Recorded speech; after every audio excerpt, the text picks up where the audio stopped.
Pairing live stream.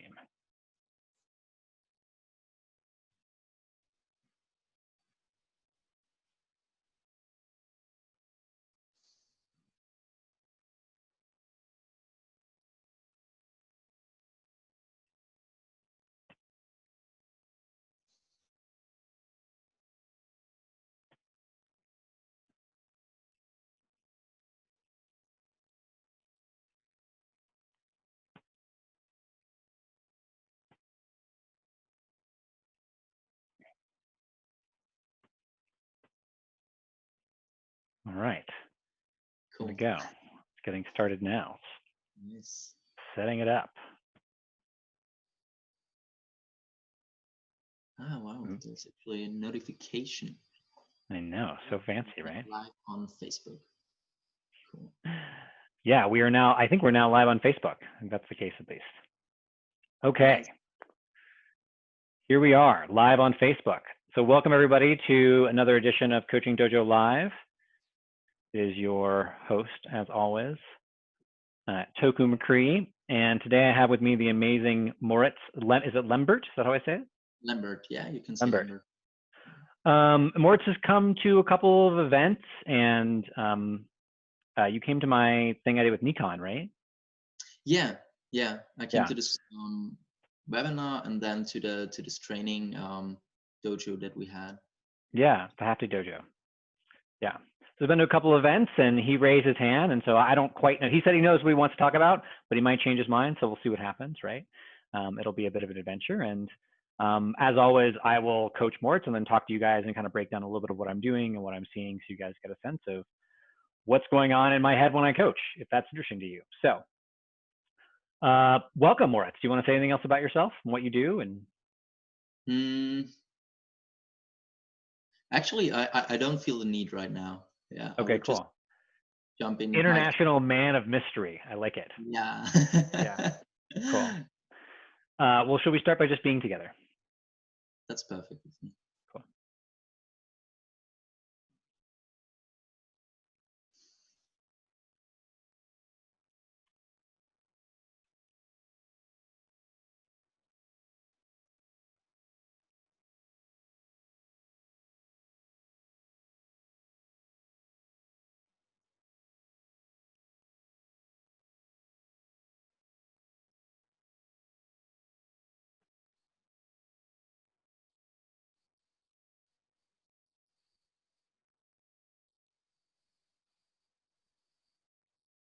Thank you. I want to start this session out a little different. Client of mine, Demi Bagonki, she has a process she uses with her clients where at the beginning of a session, they name two things that they're present to, 2 to 4 things. So one thing they're physically present to, either physically in the space or in their body or in the other person.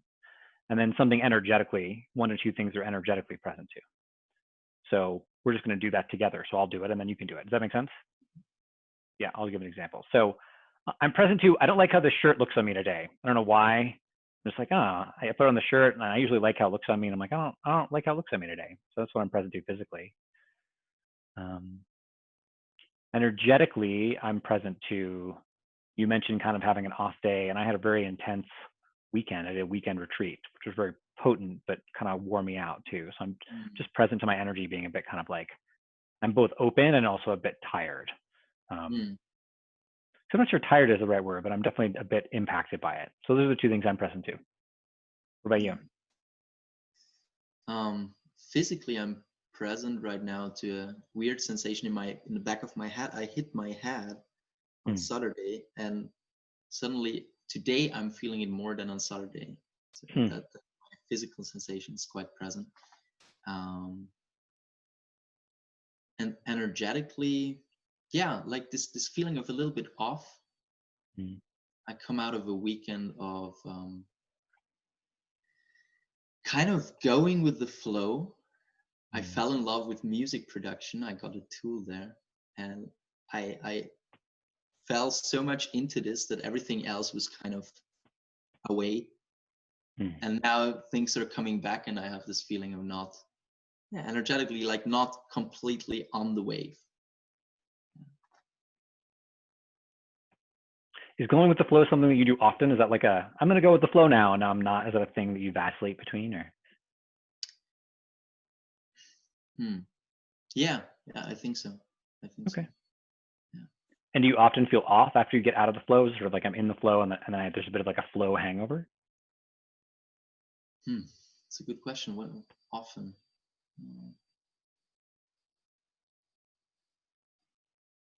Yeah, I don't know. Sometimes I judge it as off. Other times it's just for me a moment of, okay, I realize I went out of this phase and now it's time to go into a different phase. So I can sense like if something feels a bit out of alignment, it's like information for me to kind of hold on for a second and see, okay, where do I want to go from here? Yeah. Okay. So like a space of kind of uncertainty or groundlessness almost. Yeah. Huh. Okay, cool. I love that. Okay. So what do you want to get out of our conversation today?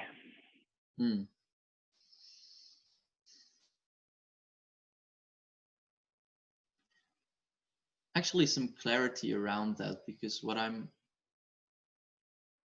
or maybe it's not exactly this. I realize that there are moments that I get a sense of guilt by how I do things. And it's probably some clarity if how I do things is still in alignment with me, or if there needs to be some changes to me to feel in alignment.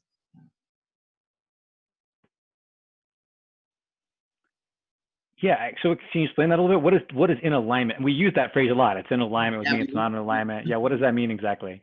For me, it's being aligned with kind of the deepest parts of what I believe to know about myself, or what feels right to me. So there. So aligned with your deepest truth. Yeah, I would say so. Yeah. What's your deepest truth?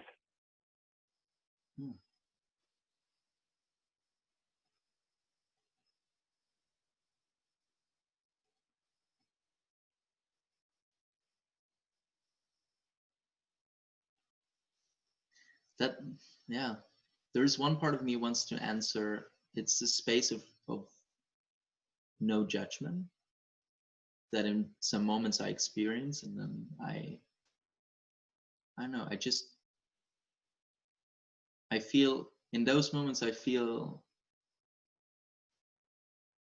I don't need to change anything somehow. Like I don't need to change what's happening in that moment. And it's like, I don't know, excitement for life, and curiosity for whatever is happening. And that feels very true to me.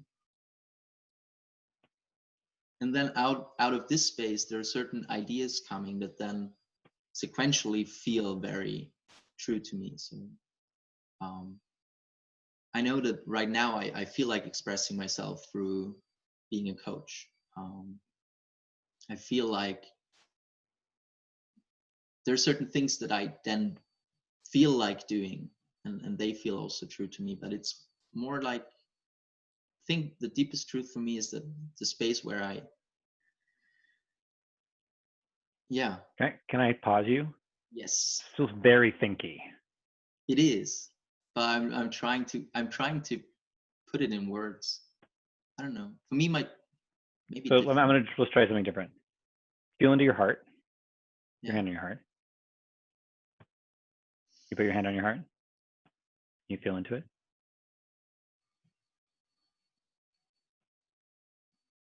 What's your deepest truth?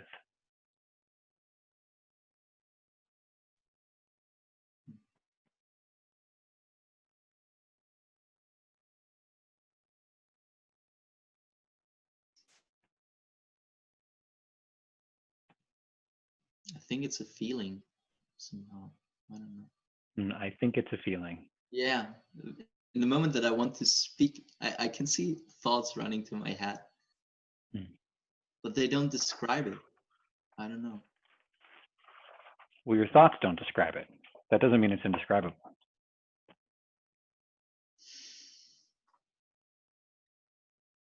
your hand back on your heart. Connect with your heart. Don't worry if what you say makes sense. So feel into your heart.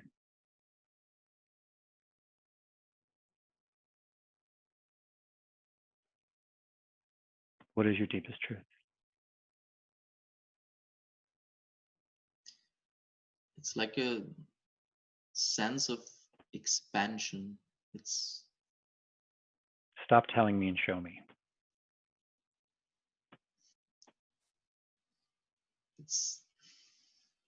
Wah wah. Come on. Come on. Stop telling me and show me. I don't feel like doing something then. Like, you don't feel like doing something with my body. It's I don't know. It's then like, show me. Who told you had to do something with your body? Show me. Put your hand on your heart. Open your eyes. Look at me. Feel deeply into your heart.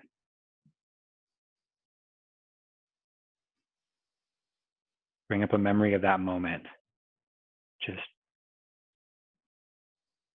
show me.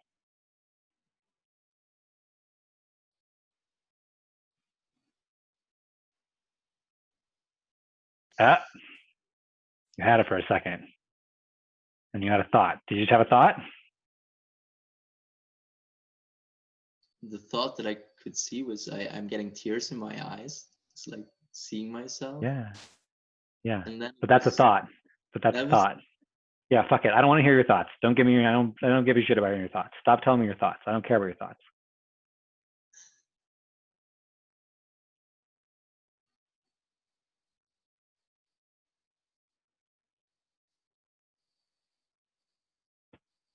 Made click. You're fine until you said click. You're fine until you said click.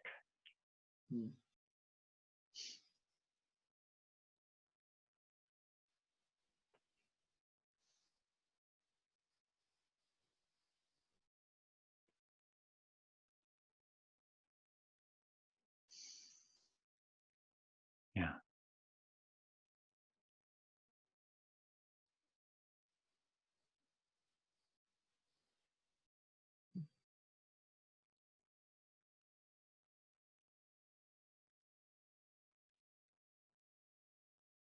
Okay, we're going to do something different now. What has you get out of alignment with that?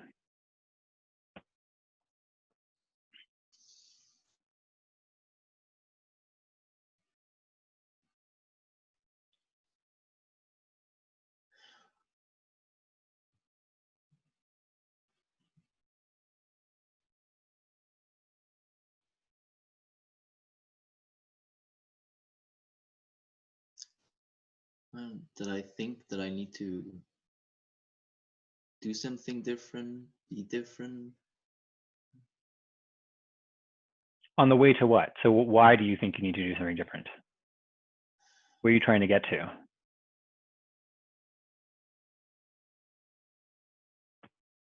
For me to sustain myself, like that's a big thing that I see when it comes across that puts me out of this. So sustain yourself like financially. Okay. So when you go to make money, you get out of it. Yeah, when it's about I jump between really trusting this feeling and the sense and then it's not it doesn't mean that everything then is nice, like a good feeling. There's can be a lot of tears and pains and whatever. Yeah. And then there are moments where I'm like where I start to feel guilty for being so relaxed. So I don't know. It's like, oh, I should think of this. I should take care of that. I should do this. And am I doing enough? Am I doing enough? That's like a constant question. Start shitting all over yourself. Yeah. Where did you get that from? Like, is that, yeah, where'd you get that from? Who taught you that?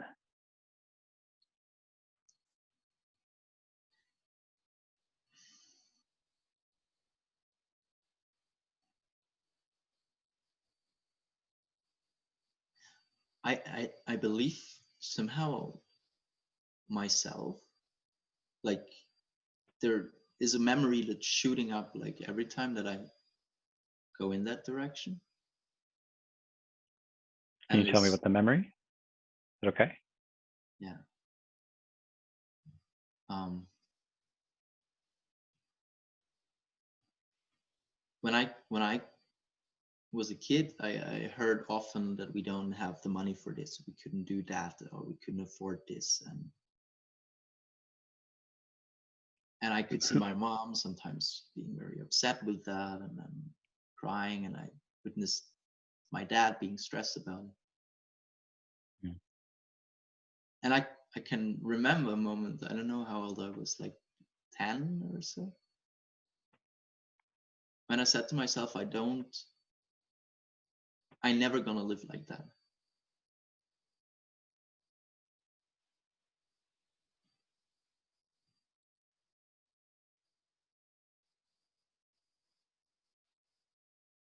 Pretty powerful vow. Yeah.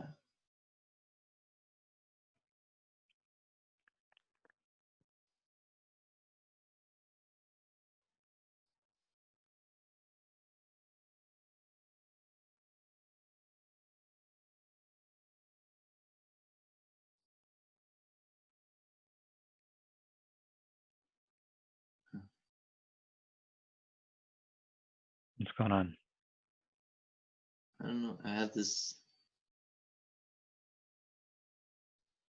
sense as if it wouldn't be about not having the money, but how they showed up with it, how they were affected by that. And that felt wrong to me as a child somehow.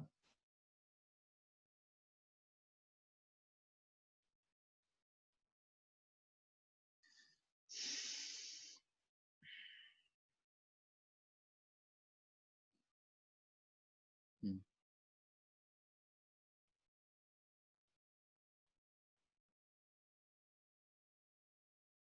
If you had a family and you weren't making enough money, and your wife was very upset, and your child was experiencing the stress of that, how would you feel if you just relaxed?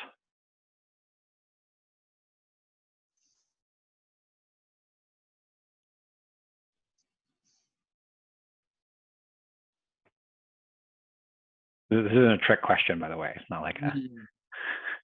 Mm. I mean, yeah.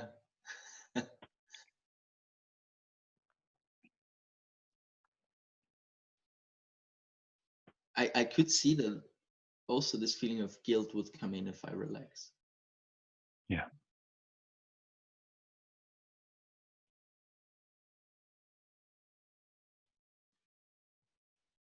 Yeah.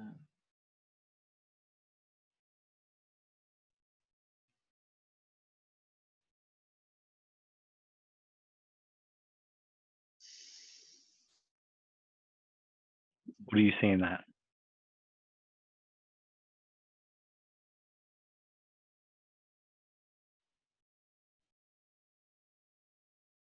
It's puzzling because it creates it's conflicting with what I feel in that moment. Like when we say when I said like, okay, when you ask this question, what's my deepest truth? And in that moment that I don't open my mouth and I'm sitting there and this breath comes and there was, yeah, it is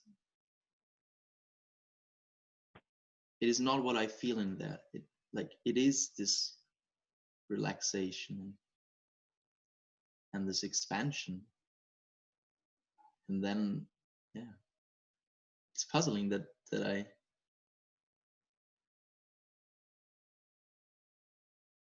it's like as if a part of me doesn't think it is okay to live my deepest truth.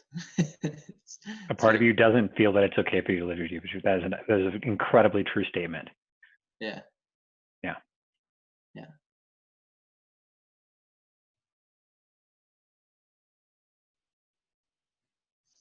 And that's the part that feels guilty if you're not out earning money.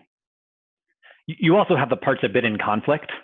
Like you have it, if you're in your deepest truth, you don't have to do anything, which actually isn't true. That's just the place in which you most easily feel the deepest truth. Is when you don't have to feel like you need to do anything. You still have to do stuff. Like you still need to make money. I mean, you can live as a poor wandering monk if you want, but I'm guessing that's not what you want. Or you haven't asserted that's what you want. No. And it isn't necessarily that when I come out of, like, before Corona, I came out of a time where I did more physically and work-wise than I did for years. I had tons of stuff to do. And still I would,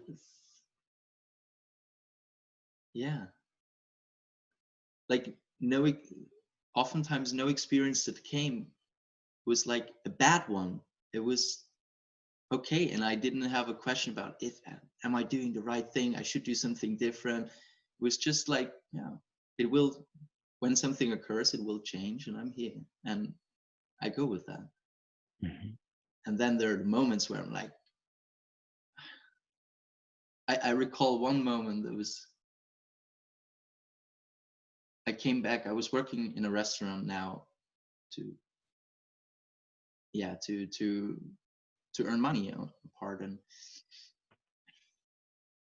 I came home and I asked myself this question, like, wow, what if I had like a 14-hour shift? I came back and I asked myself this question, what if I would end up just working there and never do the things that I really like, that I want, like still put up dance performance, work as a coach, do my massage? What if it all would break and I would end up in this restaurant for the rest of my life?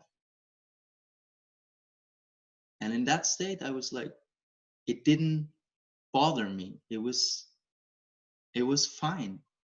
And after that, there was a panic starting in my head. It was like, oh my God, get your shit together. You need to get moving. You need to do something, because otherwise we're never gonna get there. And it's like all this starts, and I'm suddenly starting to become very uneasy with this being so relaxed about it.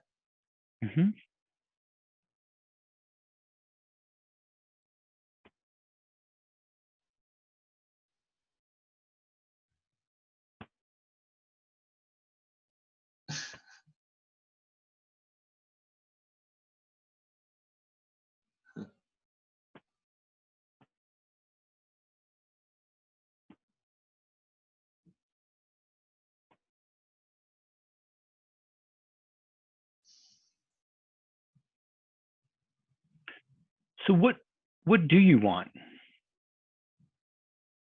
What if you can declare your life to be anything from your deepest truth? What is it you want?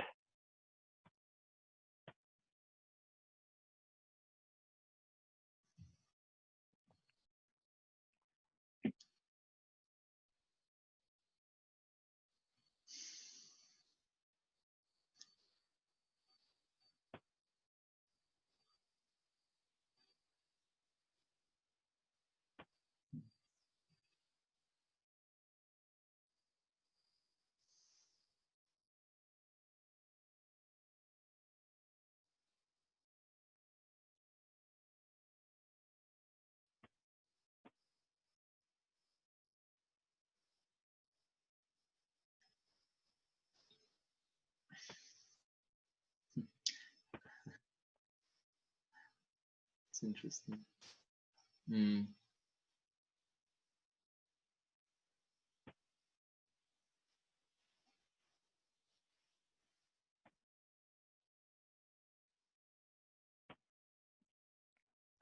I want to be connected with that. I really want to be connected to that truth. And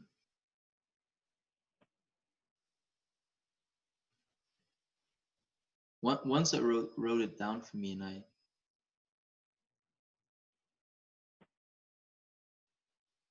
I feel it describes best. It's like I want to go deep into this space of truth with myself, and into this question of self, and then I want to be sharing that and see how it does. It's like being in my deepest truth and expressing myself freely. That's what I want.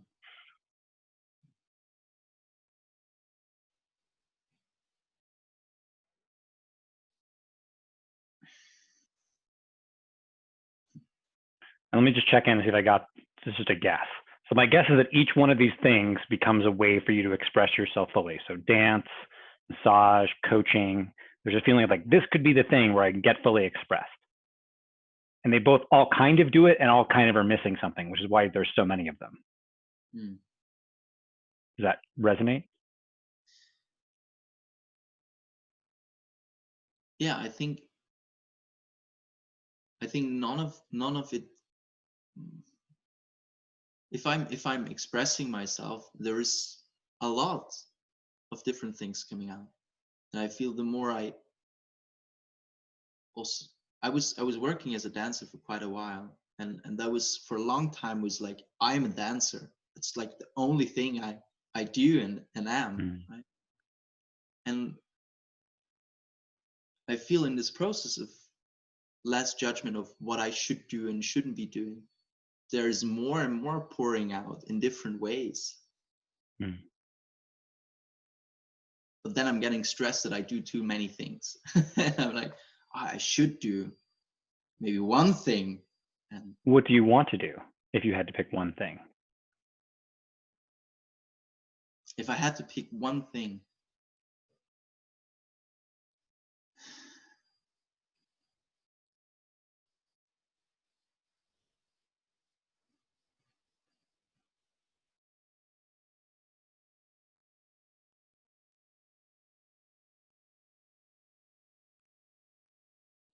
I would pick the coaching right now. Cool. Why? What for?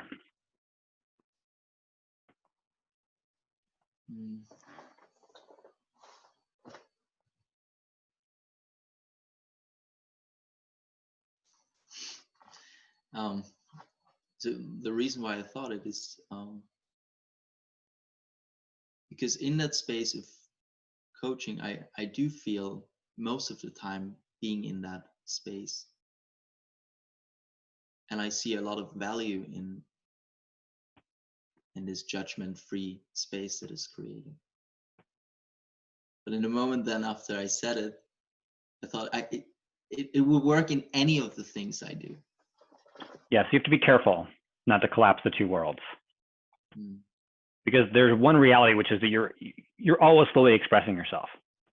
I mean, just a moment ago, you kept trying to express yourself, and I kept telling you to stop doing that and just show me. And then you showed me, but you weren't doing anything. You were being your deepest truth. Maybe not absolutely, but there was more of it there.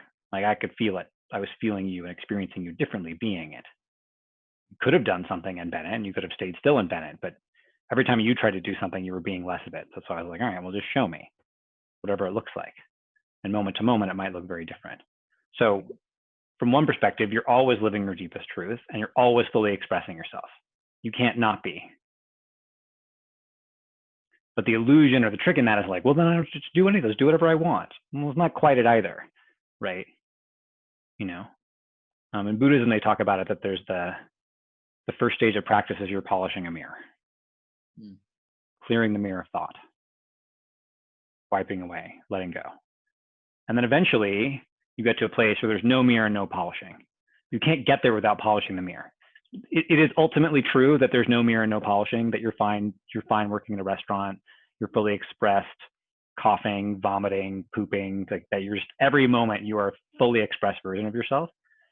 And if you collapse that too quickly without actually really having an experience of that, then you end up getting kind of stuck. So the truth is you can want anything there's no right or wrong thing to want. There's nothing you should or shouldn't be doing, right? That's from one perspective. And from another perspective, there's something you want. From one perspective, I do not need a wife and children. I don't need it. I'm perfectly fine. I could die right now and I'd be fine. From another perspective, I'm super clear. I want to get married and have children. Like, I'm just like, it is as clear to me as this notebook. That's how real that desire is. I'm just clear in it. This is what I want. I declare it. And I'm perfectly fine as I am. But I just, beat me up, tell me I don't want it. I'd be like, I can lie to you and tell you I don't want it, but I want it. Yeah. And I don't need it at all. Not necessary. Won't have me be more enlightened. I won't experience my life with less suffering. Really, nothing will change in a way. So the trick is for you not to collapse the two.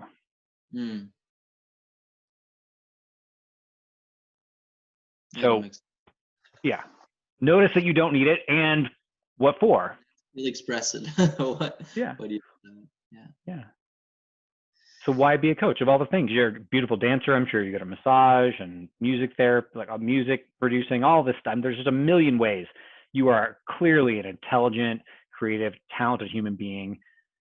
You could live a million different lives.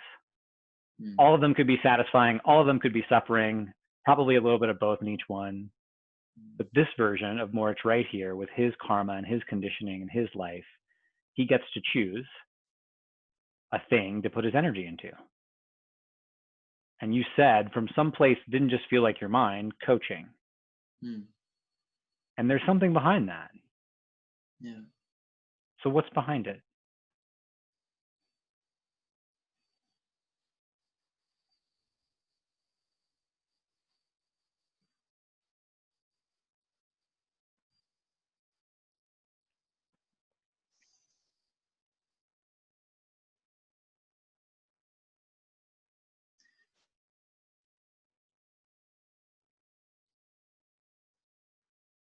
There's something for me about going deep with someone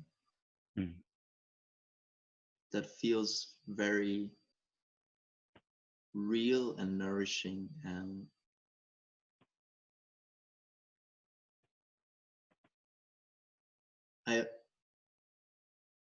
it feels like not being about myself, and I feel very good in that.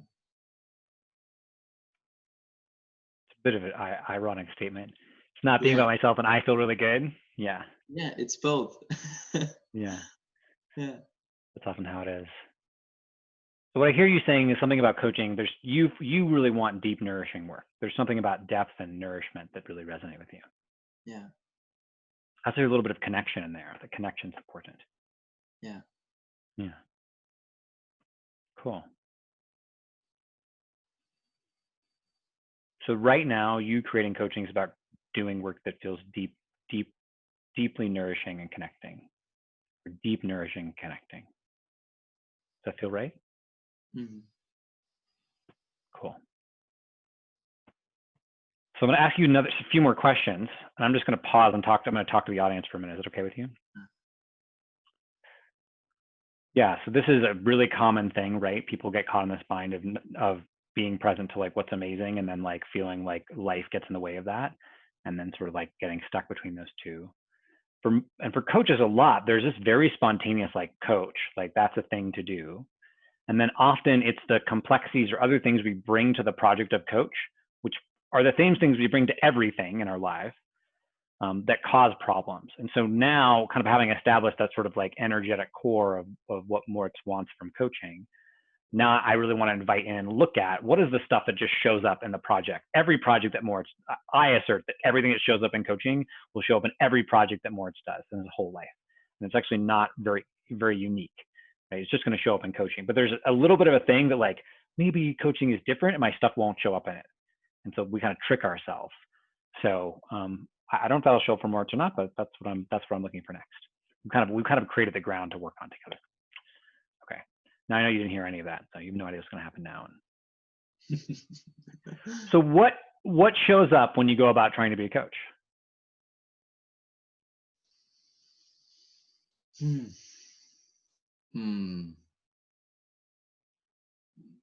the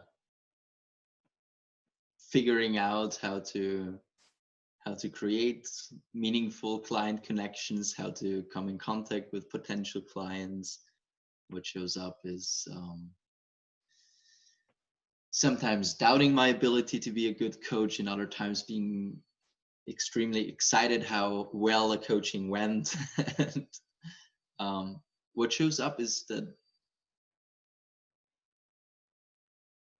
yeah, I'm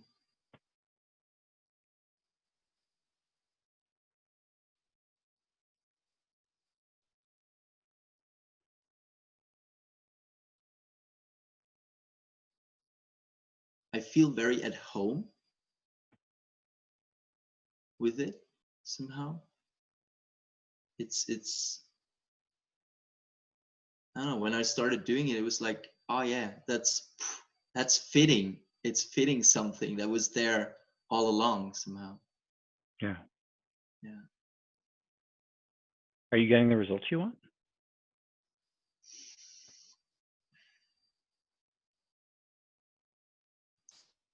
Yes and no. All right. It always, it depends on from which angle I look at. When I look at the immediate, oh, I would want to be already earning everything that I need for paying all my bills. No. When I look at the process, looking back from now to 3 months back, I'm like, wow, cool. Yeah, to catch yourself. That's the other side. That's the part that's happening no matter what. It's a very it's not a bad place to be as you're building your business, but it's not a very effective way to build a business. And a lot of coaches get caught in this. Well, it just feels right. I just want it to flow and to be natural and authentic, and just want to create clients organically. And that's fine. I mean, that's great. There's nothing wrong with that. The question is, does it get the results you want? Yeah. Because there's a way in which we avoid the starkness of reality by hiding in the sort of feeling tone of coaching. Yeah. So the answer is not yes and no. The answer is no. The answer because is no. The results you want is you want to be able to pay your bills from coaching, and that's not happening. That's not there yet. No. Yeah. What comes up in the face of that no? Like, what do you feel emotional? Do you get scrambly? Do you get afraid? Like, what, when you're like, oh, I'm not doing that, what kind of shows up?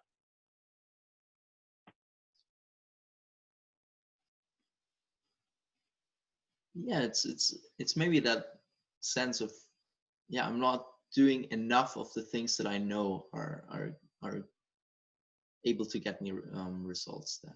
Yeah. So you have a sense of, I know that these things will probably lead to results, but I'm not doing them. Not doing them enough. Yeah. Okay. So you're not doing them enough. And what has you not do them enough? Like, what has you do them less than you would normally do them? Or you think your theory is that they might get you more results if you did them more.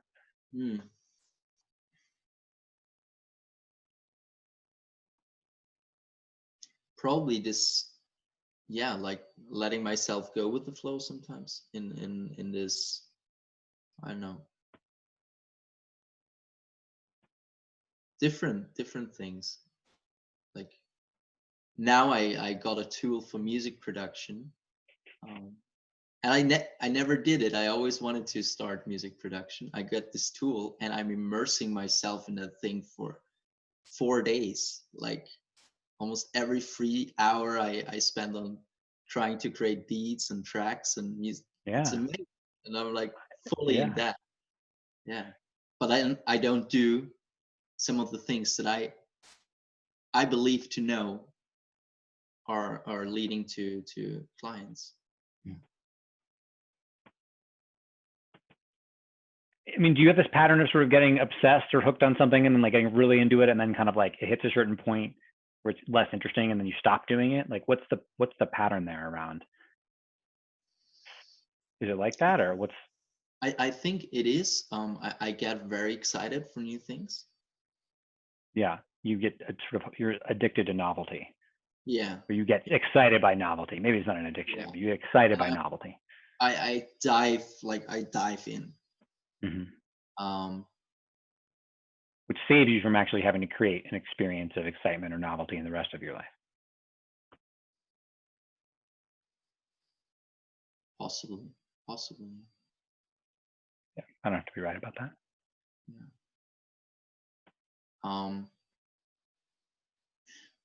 Yeah. But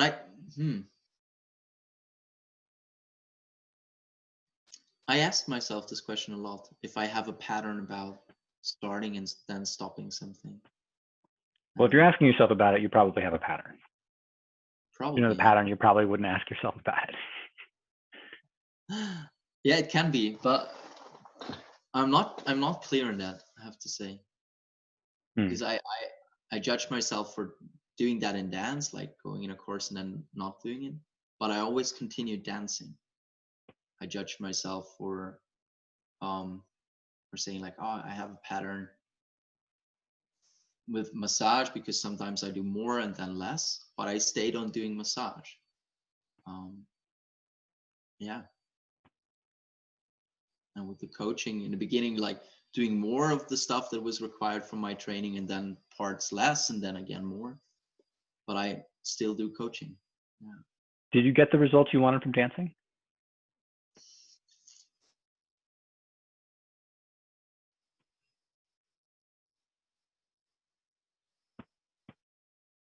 Yes. Yeah. One thing is missing. Yeah. It's an interesting yes. I'm curious what that means. Do you make a living at it? Do you make money? What's? I made a living out of it. That was one goal. Yeah. And I wanted to create my own piece, and I did. And that was Nice.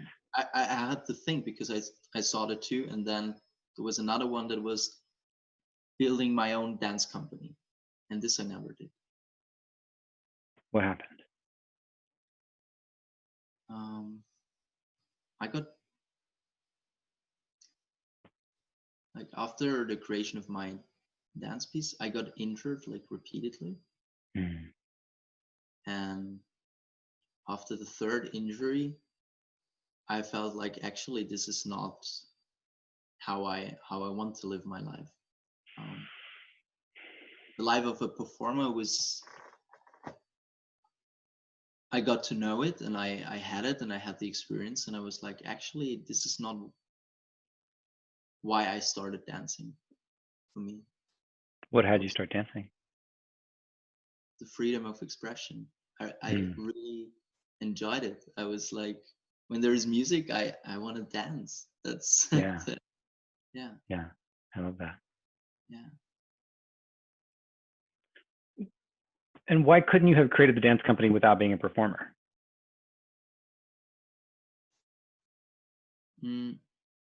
I could, but at this time I didn't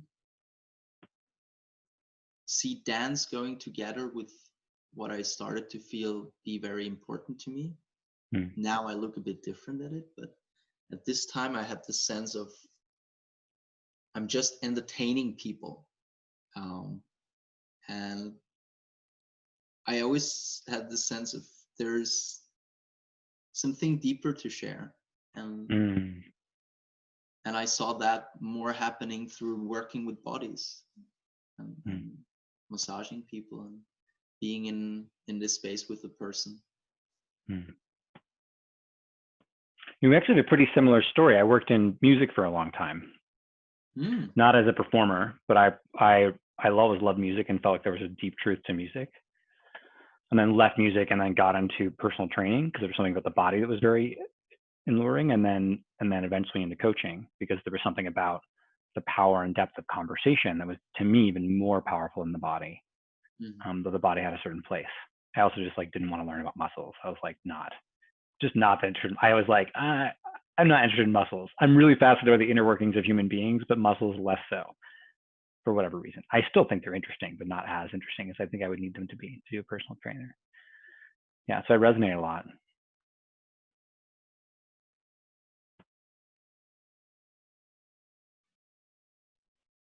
what might you lose that you value if you just like put everything else aside, or almost everything else, put aside music producing, you have a space for dance and creating art, right? Whatever that looks like.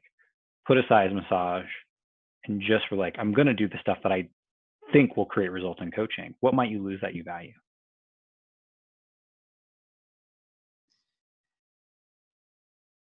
This childlike playfulness that really likes to, I really like to do different things. Yeah. Really, yeah. Why can't you make coaching playful?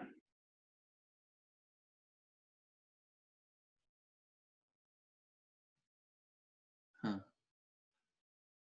I mean, I think it is, but I like to play different games. Yeah. Yeah. Hmm.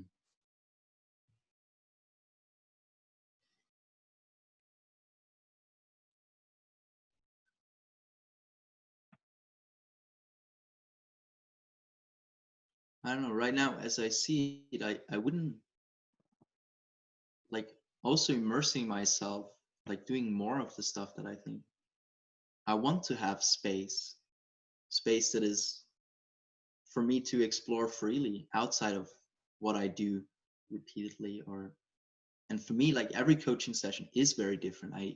So far I never got tired of doing coachings. Like no, I'm most Mm. like almost excited for it to come up.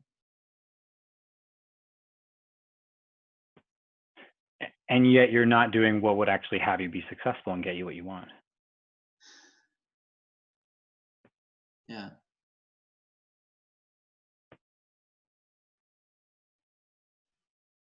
Can I be a bit direct Certainly you in a can. loving way? Yeah, it's time for you to grow up a little bit. I mean, there's nothing wrong with being kind of playful and doing, I mean, I think that's great. Like, I love that. And like, sort of diddling life, sort of like playing around with life. Just like, oh, I'm just gonna, and life isn't this thing to be played around with. There's a time for play, especially when you're young. There's a time for play. Like when we're kids, we're exploring. Like as a preschool teacher, like kids learn by playing, right? They pick up scissors and they do all these things. They're learning how social interaction works, and right. But how old are you? 27. 27. Mm. Oh yeah, your perfect time. 28, Saturn returns. It's coming for you, brother. So yeah, you're the perfect time. Like your time of play is almost over, man. It's time to declare something and be in the friction and tension of that. And it's not that you can't have a time to play. Like I'm not saying don't play, become very serious and go to work and become grim. And it's not that, right? Leave some time for play, an hour at night or, a couple hours, or this is my time for my art. Like leave some space for it. But stop fucking fooling yourself that like this playing is going to get you the results you want. You know what you need to get results. But the problem is that you haven't, the child in us doesn't have the muscle to find wonder in the moment, doesn't have the muscle to find wonder in the mundane, doesn't have the muscle to find wonder in creating a declaration and living into it. It finds wonder by spreading out and doing all this stuff, and which is great. It's wonderful. But the man in us is like, well, we gotta get milk at the store. We can't wander through the cereal aisle and open up all the cereal boxes and take all the toys and play. We have to get milk. There's a certain reality to we have to get milk. And what most people do is they shut down the children, be quiet, shut up, be in the shopping cart, don't fucking say anything, stop your playing, wait till we get home. That's the way we treat our children, right? Or because of some fear of that, we're like, well, I'm just gonna let them do whatever they want. It's not really either one, right? It's this like loving, my love, my sweet, I know you want to play. It's time to get milk. I love your joyfulness. I'm excited to see you play. It's time to get milk. And so you're kind of like going to the store and then you get kind of lost in the cereal aisle and you're not getting milk. And your job is to get milk. Not because I say so, because you say so. You're like, hey, I need to get the milk I can pay my rent with my coaching. And the question is, how artfully, how skillfully, how lovingly, how expansively, how much from your deepest truth can you get milk? But don't fool yourself that playing in the cereal aisle is milk, because it's not. Getting milk is getting milk. Paying your rent is paying your rent. Totally. I think that describes a bit the sense of guilt. What's the sense of guilt? That I know that.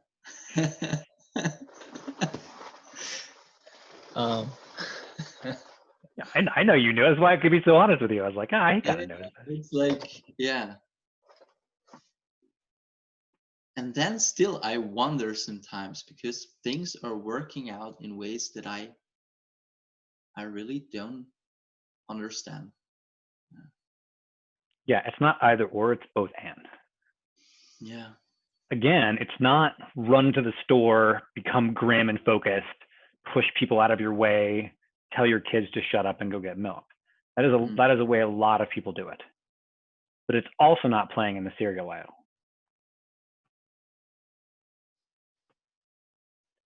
My experience of when I am living most from my deepest truth is that I'm being very intentional and directive and declaring and working towards the thing that I'm declaring. And I also kind of am watching myself do everything very passively. We're like, that's happening. Oh, okay, that wants to open up. But it's not either. We tend to think either or. It's I flow and I'm just doing what I want. People talk about this, I just gotta be in the flow and just let things happen organically. We're like, you need a plan. And it's not either or, it's both and. Yeah. Yeah. I think that, yeah. It's also what do we mean by being in the flow? For me, it can certainly be working a lot. It can be being in the flow.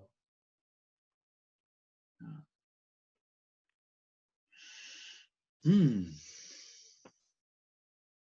we only have a few minutes left. So what do you need to be complete for today?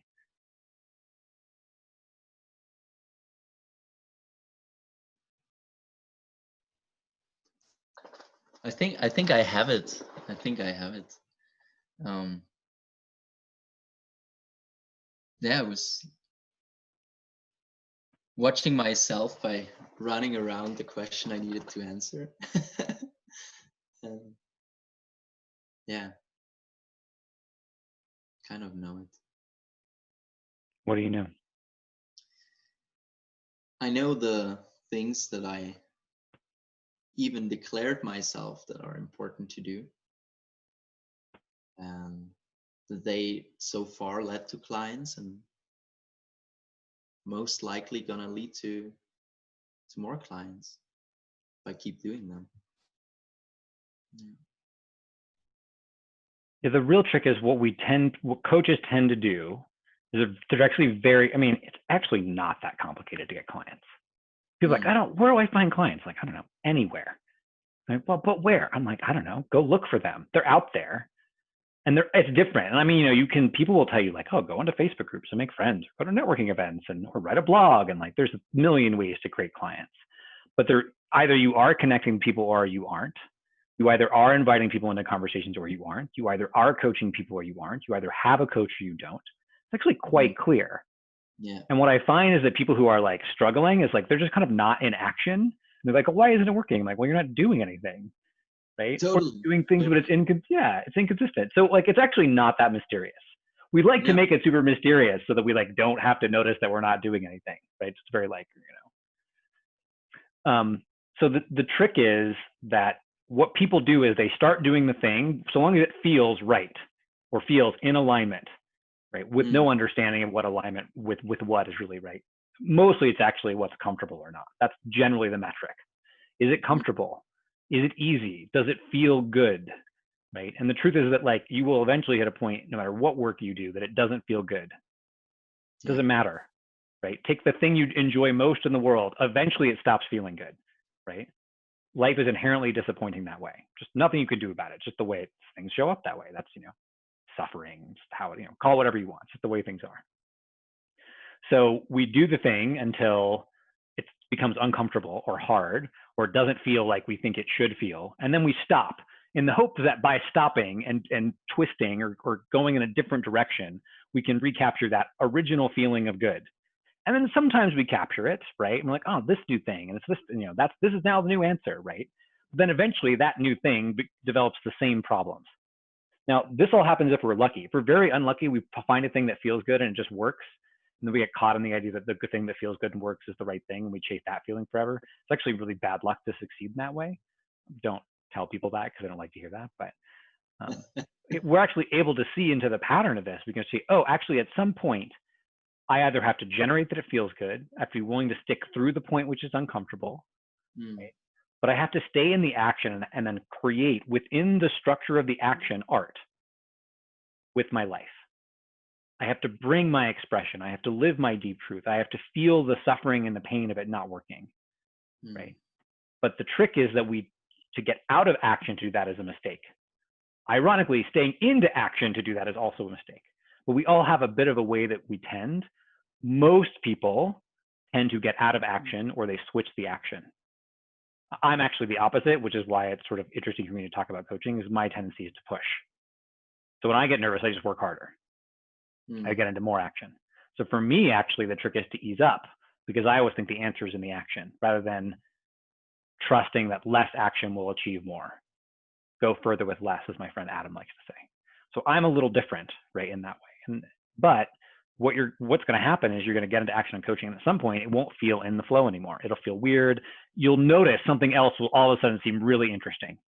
Don't believe it. It is a trick. It is a trick your ego is playing you to have you not make progress. And the question is, okay, how do I stay doing what I know will work while also making art with that? Yeah.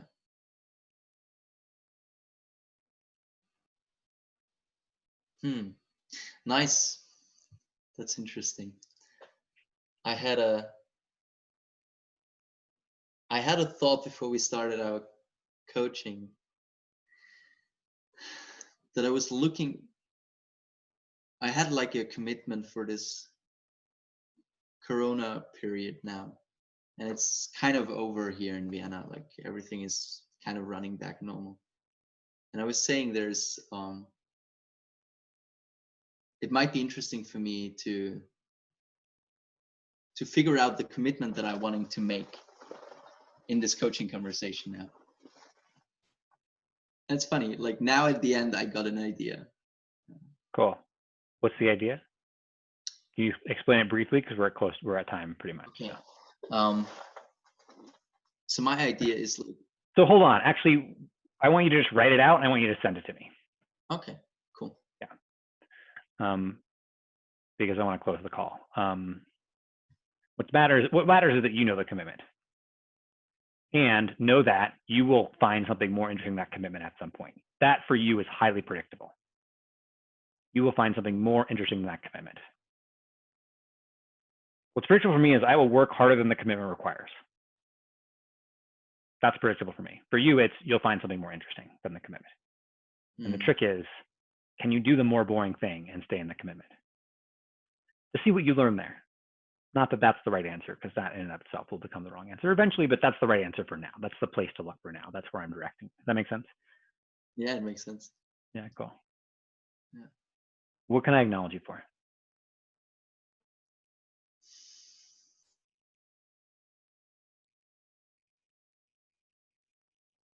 Being vulnerable.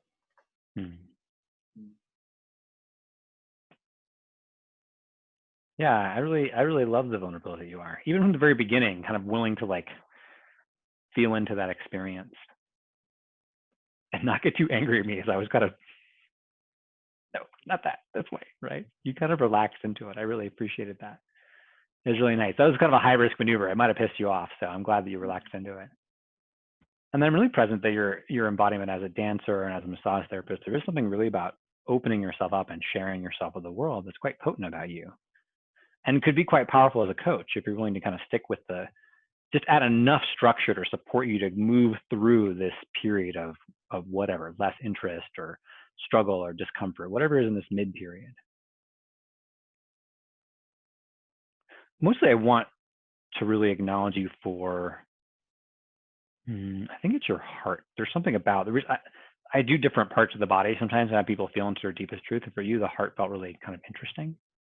But there is in which you really are open-heartedness or love or caring.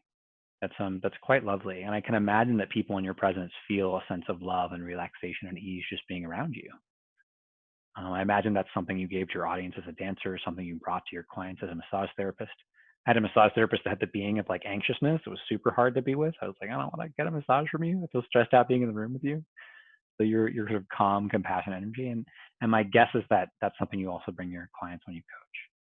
So thank you for having that, for embodying that, continuing to bring that into the world, even when you feel guilty that you're in that place sometimes, continuing to lean into that. It's such a gift. And it's something that can really lead you to get the results you want if you pair it with some other stuff as well. Thank you. Yeah. All right, for the audience, I got to go here in just a minute, but yeah, this is like a classic place that a lot of people get to. And a lot of coaches, especially because coaches are often very much about expression and we often go into business so we can have this sense of freedom or freedom to express ourselves. There's like 3 kind of fundamental things that I remember. I may forget one of them. One is freedom to express ourselves is one of the fundamental things people want. The other is to be deeply accepted. I think there's a third. I can't remember. If I remember, I'll put it in the notes. But if you get down and ask people about their purpose, they will eventually land on one of those 3, to be fully accepted or fully express themselves. So this full expression is a thing that people often feel. And then the challenge is a bit of the bind of like, well, the people who are that never feel fully expressed because full expression is beyond bodily reality. And often they try to express themselves in multiple things, which is sort of the case with Moritz. It's important to have them be in touch with what they actually want and feel in that deep experience of purpose or meaning. It could become in words, or with Moritz, it was sort of a bodily experience. And then it's also important to have them understand the structure. A lot of coaches start there like, oh, just follow your deepest truth. But in reality, there's something about being able to go to the store and get milk that's very important.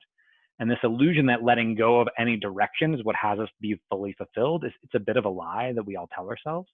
And the reverse is also true, right? That having direction matters more than purpose. It's the unity of the two. It's the getting milk, dancing to get milk, if you will. And so if we can help our clients learn how to both get milk while dancing to get milk, like that's the sort of pinnacle, or the sort of what's a lot that's possible in coaching. And so many coaches just focus heavily on getting milk or just the dancing. And it's the unity of those two, right? Which we could call the unity of the masculine and the feminine, if you want to look at that lens, the unity of the relative and the absolute from a Buddhist perspective. But it's the unity of those two things, which aren't actually different, that is really required for masterful coaching and support our clients to live the life they want to live. All right. That is our session today. Moritz, thank you so much for being part of this. Thank you. And yeah, I'm going to take us offline here. All right, man. Cool. How was that for you? Very nice. Very nice. I think, yeah, now I think again. That's going to keep happening forever until you die. And then maybe, who knows? I don't know what happens after that. Knows, I have no clue. Yeah. No, it is really like, now you also said something like adding the structure, and this is, I think it is an impulse from times to times. I do end up writing myself like a structure for the day, because right now I'm the only one employing myself. So it's really about that. And then following that, but there are those moments, and it is about, okay, something feels off. I might not know how to do the next step or something. And then it can go around. Yeah.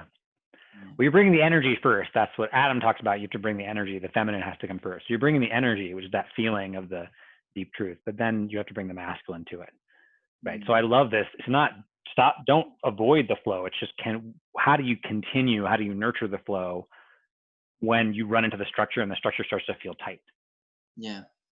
My Zen master used to say, a snake doesn't understand its own nature until it has to go through a tube. So a bit for you is, how do I go through the tube and not get confused? Oh, the tube feels weird. I need to go backwards, right? No, let's keep going, because there's something about your true nature you'll discover in the tube. Okay? Cool. Thank you, man. Bye-bye. Appreciate it. Bye.